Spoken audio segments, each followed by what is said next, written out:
Hello, good evening. Welcome to Sports Today, the eve of the third T20I of a series between India and England. Very tantalizingly poised. Comprehensive victory for England on Friday in the first game. India bounced back strongly on Sunday thanks to the bowlers, Virat Kohli, and of course, the debutant Ishan Kishan.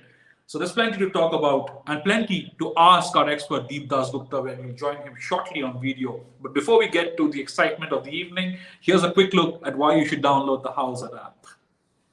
क्या आप भी किसी अपने सपने मेरे तुम्हारे team 11 पे team बना रहे हो और बच्चों के साथ खेल रहे हो? हमारे साथ खेलोगे? हाउस पे खेलो लेजेंड्स के साथ. हमें हराओ और जीतो double cash. Log on to houseit.com and win real cash. Right. So there you go. We have Deep Das Gupta as the expert on the eve of the third. Before we get to our viewers, without any delay, tell us how does it feel to be part of almost a full match after a while? 2-day test match, 3-day test match. The first T20 I got over pretty quickly, but this one almost went the distance, didn't it? Just with 2.1 overs left. Good feeling there. True. I mean, it was really good, and on top of it all, you had crowd at the stadium, and it felt like a proper cricket match. You know what I'm saying? The whole environment and the buzz was phenomenal. So yeah, it felt really good. Right. So I of course I have plenty of questions for Deep around the game, around cricket. But today it's not for me. It's for you, the fans, the viewers who have supported us so generously, so nicely. So we'll open the floor for you to ask your questions to Deep regarding this match on Sunday, regarding the match that India and England will play on Tuesday, the third T20, a very, very important game in the context of this 5-match series. You can go to our Twitter handle and you can ask any question. Of course, you can join via video.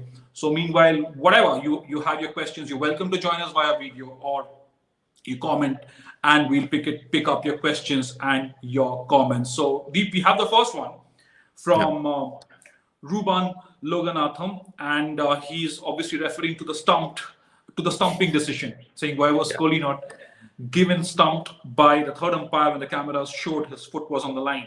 Well, the law says it must be behind. Did the umpire make a mistake with the decision?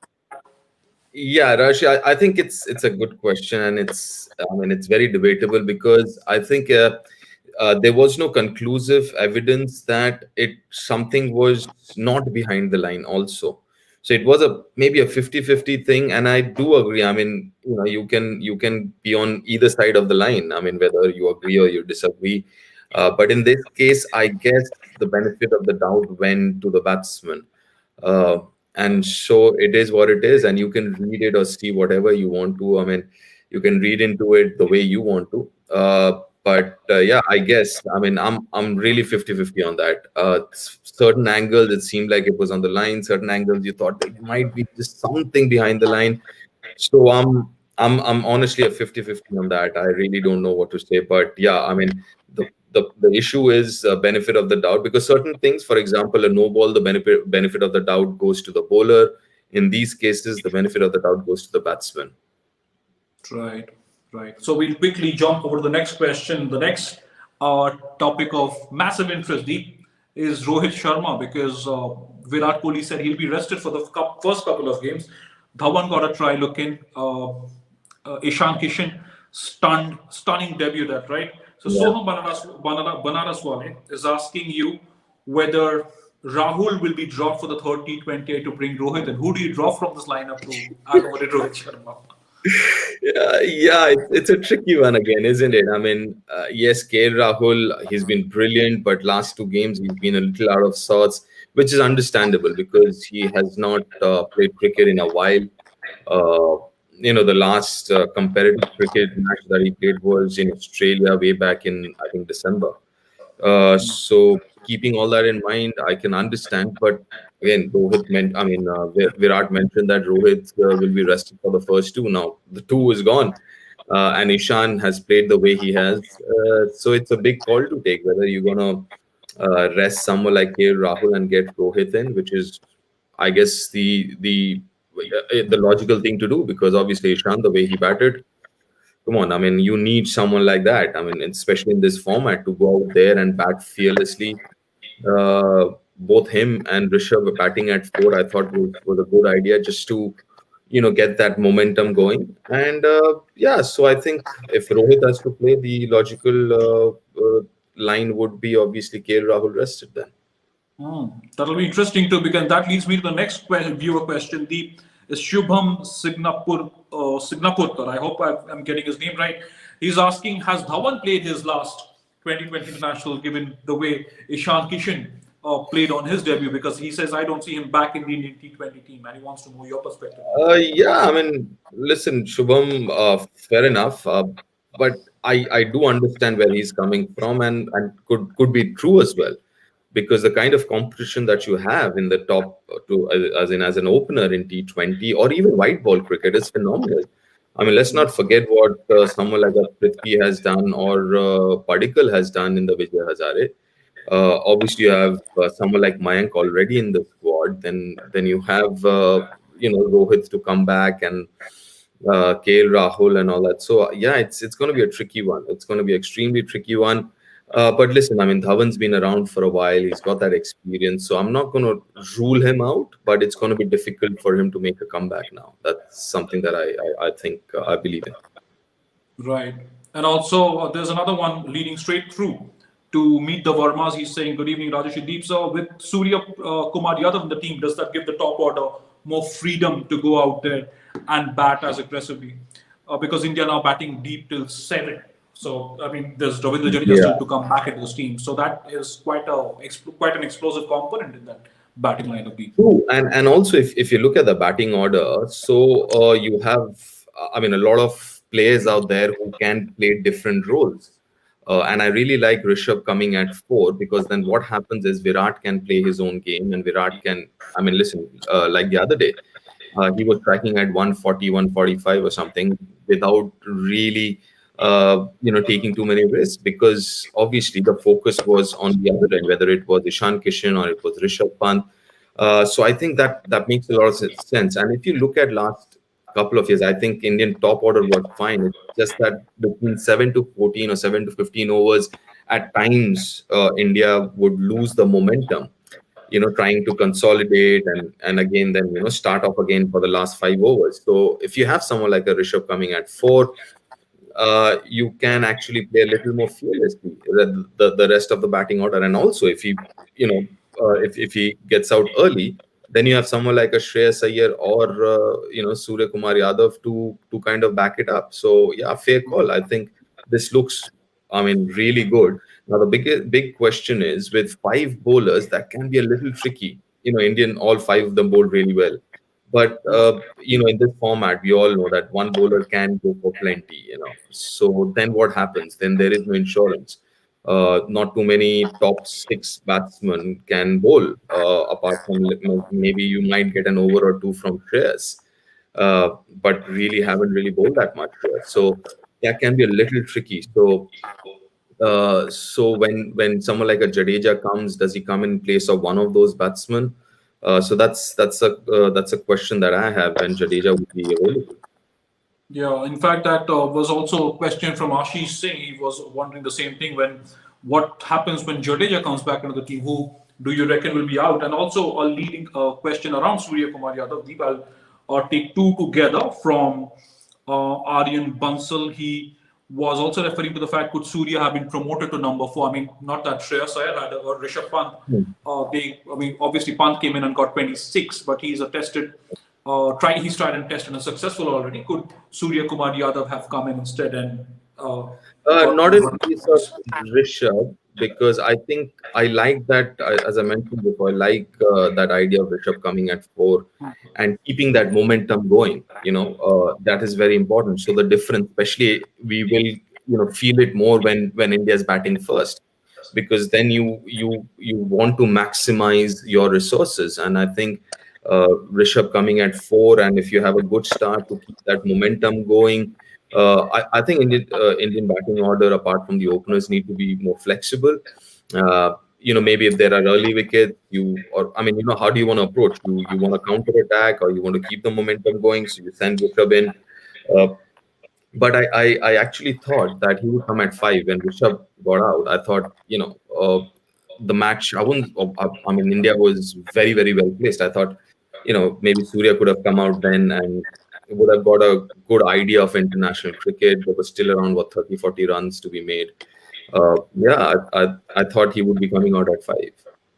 There are plenty of questions pouring in 10 minutes into the show with Deep Dasgupta. But let me remind our viewers, you can all go to our Twitter handle at Sports Today OFC, and we've put out the link where you can join via video. And it is not every day, and it is not every platform that offers you the chance to join someone like Deep Dasgupta live on air and ask your questions. It's your turn, it's your chance to do that. So it's your evening. Please go ahead and join us live on this show so you can ask your questions to Deep directly. But while we wait for our video commentators to join us, Deep, here's another one on the bowlers, because obviously they did remarkably well, didn't they, Deep, on what was a good batting pitch. It's Shardul Thakur, Bhuvneshwar Kumar, Washington Sundar among the wickets, bowled economically. So Vinay Dadich is asking, how effective was Shardul Thakur be for India in the T20 World Cup, as he seems to have improved a lot in white ball as well as red ball cricket?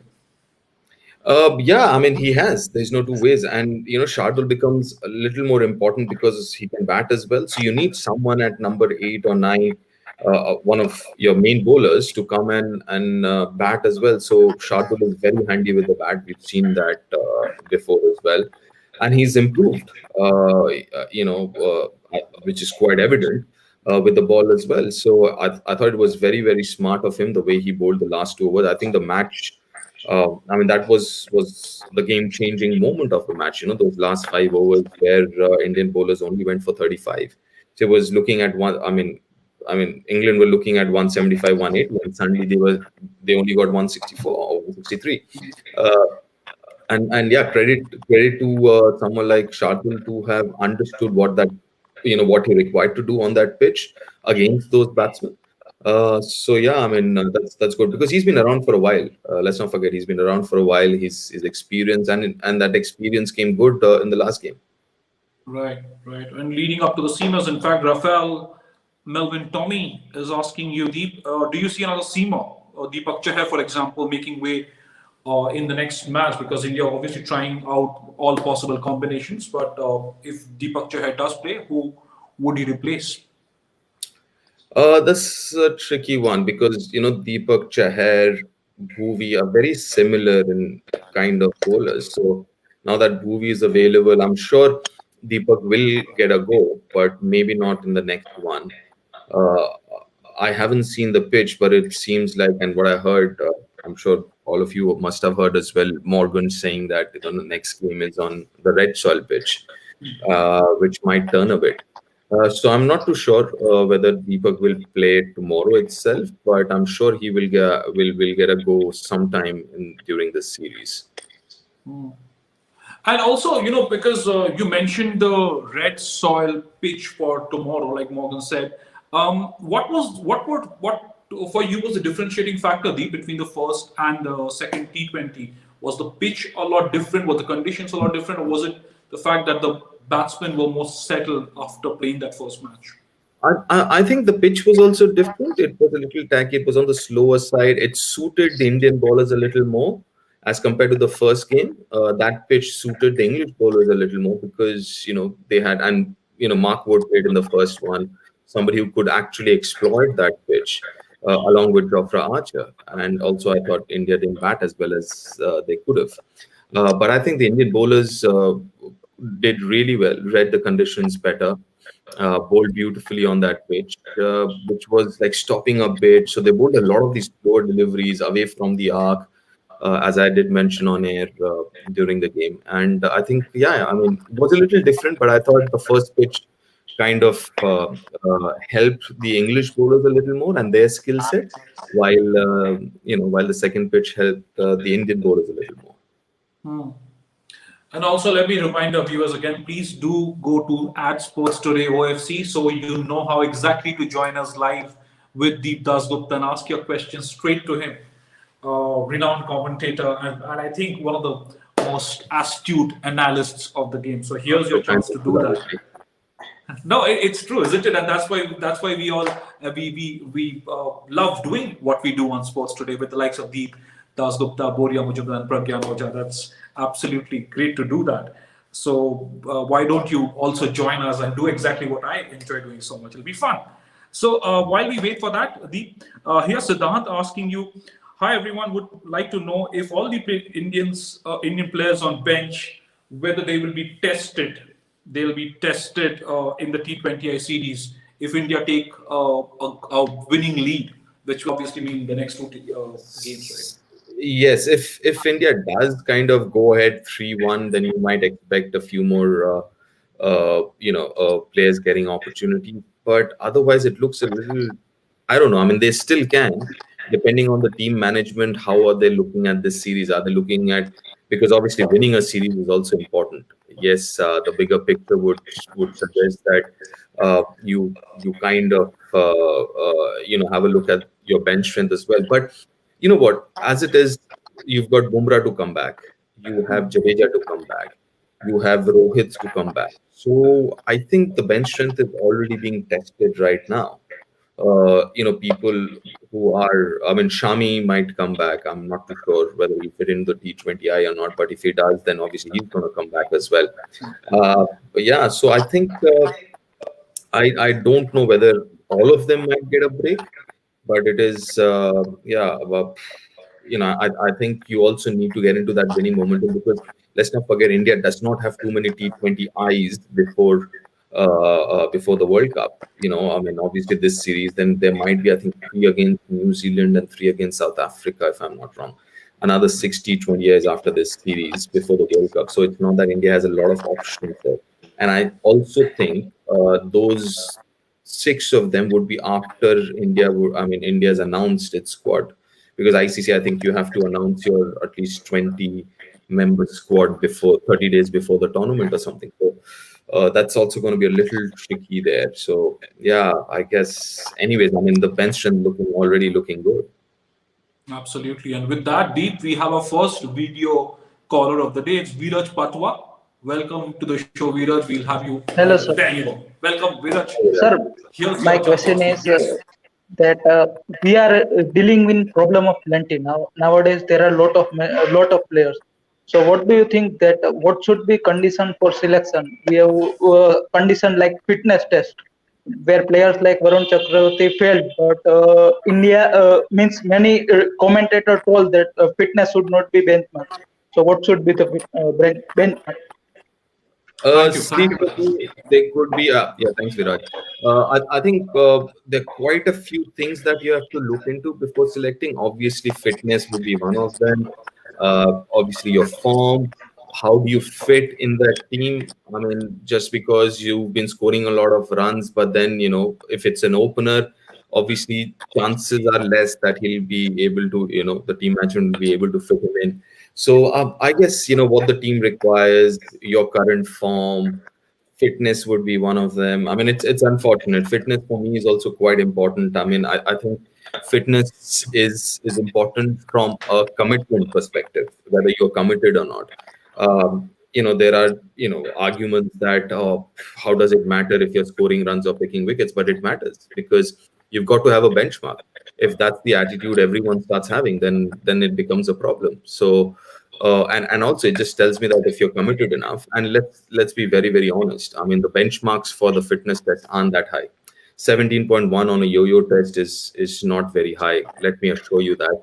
Or that 2-kilometer run in 8.5 minutes is also not that bad. Anyone who's here and is training regularly, try it out. You will figure out 8.5 minutes for 2 kilometers isn't that that tough, especially not for a professional sports person.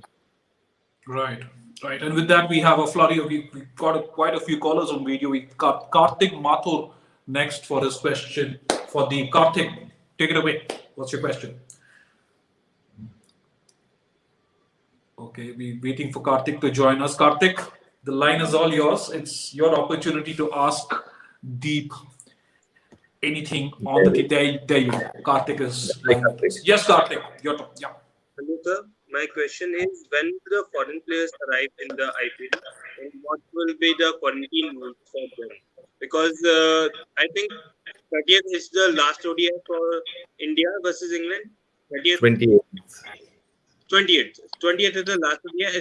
So there will be very less gap between the first ODI, and if there is 7 day quarantine, then it's very less days rest. So Yeah, Karthik, you're absolutely spot on with that. Unfortunately, the times that we are living right now, it is what it is. But as you mentioned, a lot of them would be coming, I believe, in the end of this month and first week of the next month. But most probably, most of them will be here by end of this month, finishing off with their 5 or 6 days of quarantine. And because a lot of the camps have already started. I think the Chennai camp has already started. The Mumbai Indian camp is also starting, I think, in a couple of days time. So the DC camp is also starting. So yeah, all the camps will start really soon. Within the next week, everything should start.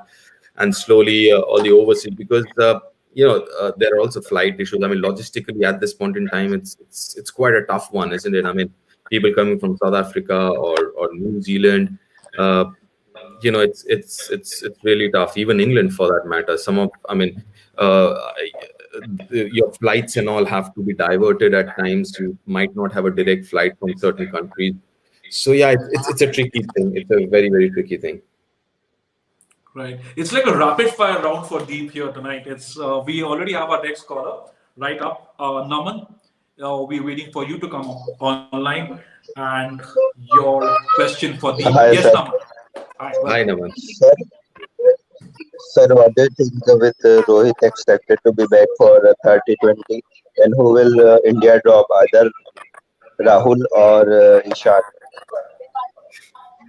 Yeah, I mean, that's again, we've mentioned that before, Naman. It's going to be a tricky one. I mean, logic says if Rohit is available, and obviously, like Virat has mentioned before, he only rests for 2 games. Obviously, Rohit should come back, and the logical way to go forward is obviously Ishan, the way he batted was brilliant. So not him, but yeah, KL Rahul needs to be rested. But it's again a little unfortunate because yeah, 2 games after. I mean, he's playing. I mean, the last competitive game, as I mentioned before, Rahul must have played in the month of December. So it's going to be a little unfortunate, and I don't know how this will pan out. It's going to be interesting, but yeah, I mean, I guess if Rohit plays, it might be in place of KL. Right. Also, Deep, there's another question centering around England this time. Satvik C is asking you, will England get a lot of advantage by playing on these pitches in the series? And a lot of the players are also going to play in the IPL.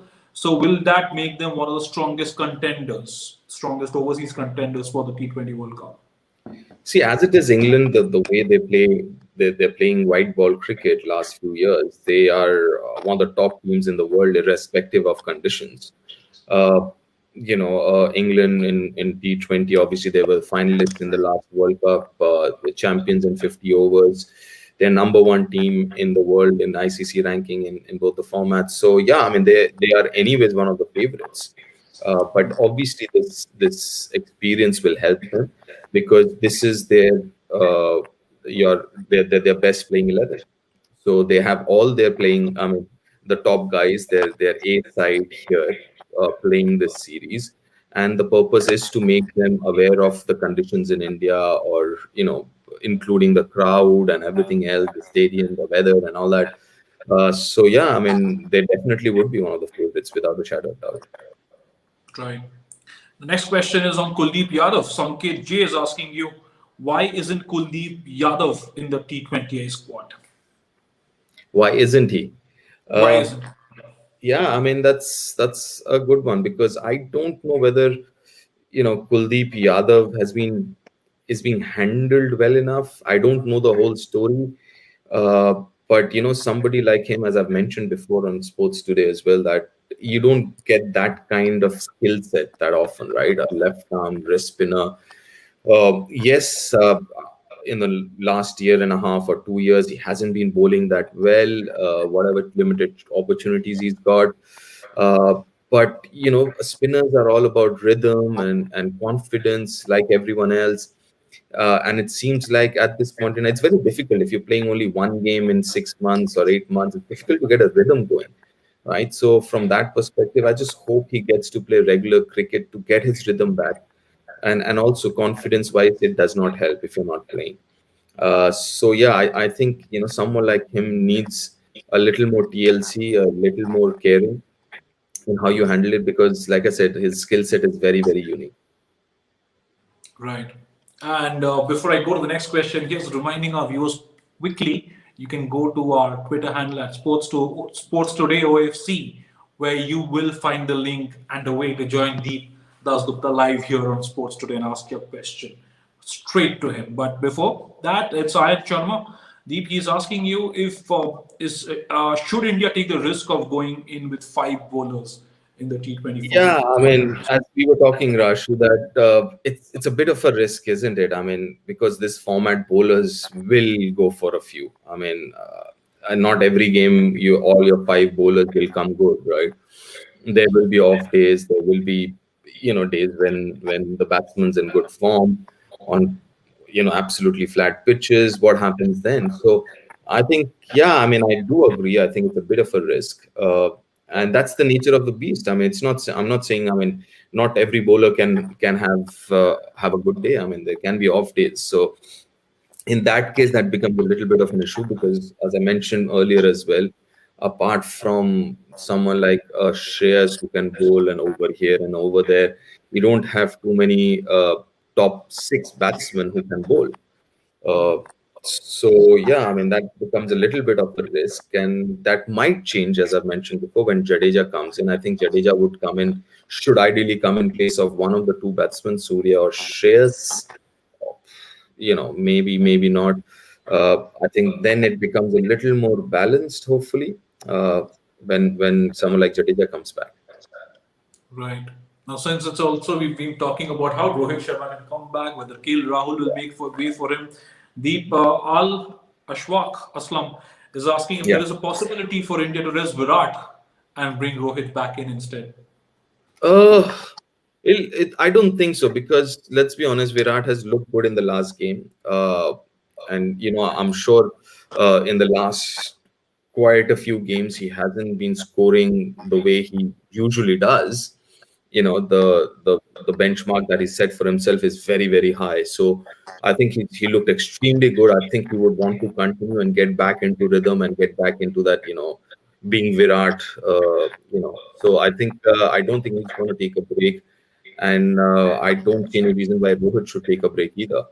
Because he also needs to play as much as possible. So yeah, I think both of them will play. And in place of whom Rohit, as I mentioned, could be KL Rahul, or they might say, Ishan, too bad, whatever, take a break. But it'll be interesting to see. I mean, that's one of the things that I'm looking forward for tomorrow in terms of playing 11. And also, there's a question on Manish Pandey, who's obviously not in the squad. He was Yeah, part of India's T20 yeah, side. He's been in fine form. yeah. Here's a question from Rahul Singh, wondering if he could bat at number five or maybe at number six with Hardik Pandya at five. That would be a I completely agree with Rahul. I don't think Manish has done anything wrong to be dropped or be left out. I think he's only been really good, especially in the T20 format. So unfortunately, at this point in time, there is quite a few options that India has, and I'm sure that Manish is not completely out of the scene. That's for sure. Because as Rahul has mentioned, the question itself that his numbers are good. He's been batting well. I think, yeah, I mean that's going to be an interesting call that needs to be taken by the selectors. right.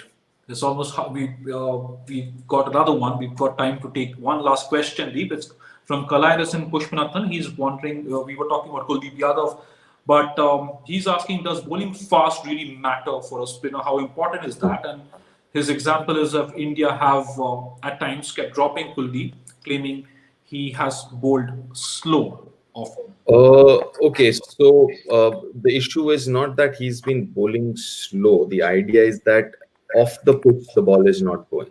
So now, what a lot of batsmen are doing is they're playing him off the back foot, and every time he bowls it fuller, then obviously he has to give a little more air, and that's when the batsmen are using their feet.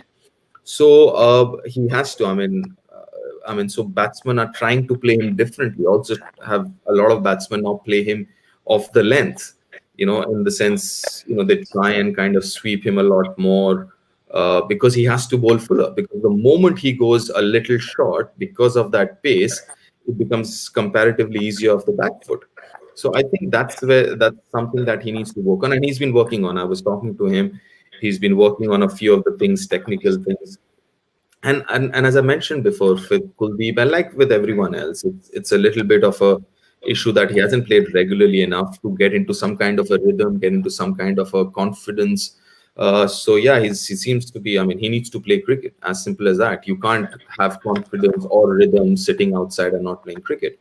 So I think it's very, very important that he plays as many games as possible. It doesn't have to be for India. I think he can go, and Vijay Hazare unfortunately is over, so the next is only IPL. I hope he gets games in the IPL.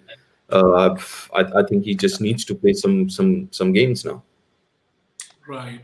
So I mean, this it's that, and that the series is all the more exciting, isn't it? Because you see the likes of Ishan Kishan, Surya Kumar Yadav, guys who've done remarkably well, not just in the IPL, but have performed consistently in domestic cricket too, getting their opportunities. And there were questions from Prithvi Shaw. Deep, we'll be able to take that and more on our next round of Ask the Expert. But that's all the time we have today. Thank you, Deep Dasgupta, as usual, for your Thank you, answers Rajiv. and for clearing out all the doubts and everything, all the concerns a lot of Indian cricket fans have around all their favorite players and this series. But we'll be back, of course. We'll be back tomorrow. I'll be back in the morning at 10 with the latest news segments. Then you have Boria Mujumdar joining you at 5 at 5.